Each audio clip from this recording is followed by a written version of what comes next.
राजस्थान के जैसलमेर में भगवान श्री कृष्ण के एक दयालु भक्त थे जिनका नाम था रमेश चंद्र। उनकी दवाइयों की दुकान थी। उन्होंने दुकान में भगवान श्री कृष्ण की एक छोटी सी तस्वीर एक कोने में लगी थी। वे जब दुकान खोलते साफ सफाई के उपरांत हाथ धोकर नित्य भगवान की तस्वीर को साफ करते और बड़ी श्रद्धा से धूप इत्यादि दिखाते।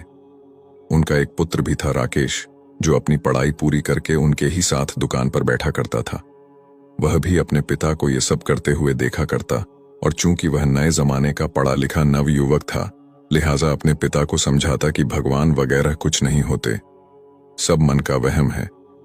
शास्त्र कहते हैं कि सूर्य अपने रथ पर ब्रह्मांड का चक्कर लगाता है, जबकि विज्ञान ने सिद्ध कर दिया कि पृथ्वी सूर्य का चक्कर लगाती है। इस तरह से रोज विज्ञान के नए नए उदाहरण देता, यह बताने के लिए कि ईश्वर नहीं है।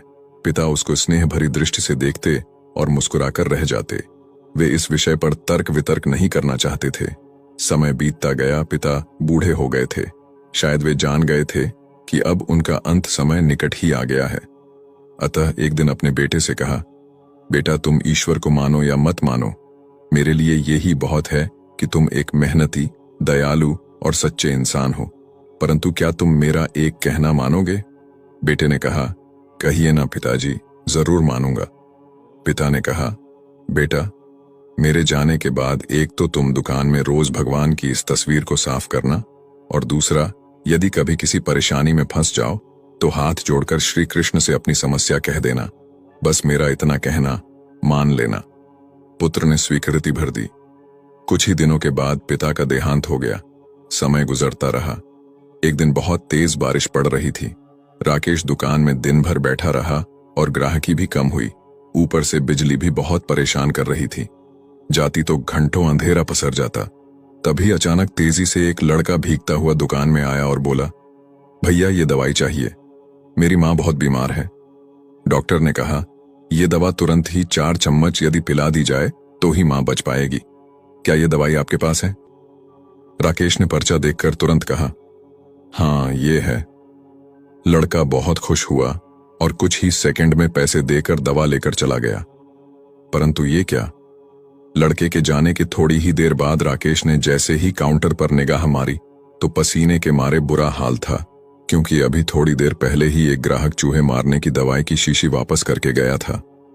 लाइट न होने की वजह से राकेश ने शीशी काउंटर पर ही रखी रहने दी कि लाइट आने पर वापस सही जगह पर रख देगा। पर जो लड़का दवाई लेने आया था वह अपनी शीशी की जगह चूहे मारने की दवाई ले गया और लड़का पढ़ा लिखा भी नहीं लग रहा था।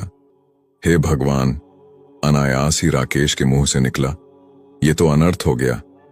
तभी उसे अपने पिता की बात याद आई और वह तुरंत हाथ जोड़कर भगवान कृष्ण की तस्वीर के आगे दुखी मन से प्रार्थना करने लगा कि हे प्रभु, पिताजी हमेशा कहते थे कि आप हैं।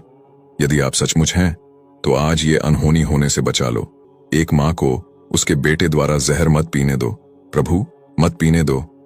भैया, तभी पीछे से आवाज आई, भैया कीचड़ की वजह से मैं फिसल गया, दवा की शीशी भी फूट गई, कृपया आप एक दूसरी शीशी दे दीजिए। भगवान की मनमोहक मुस्कान से भरी तस्वीर को देखकर राकेश की आंखों से झरझर आंसू बह निकले।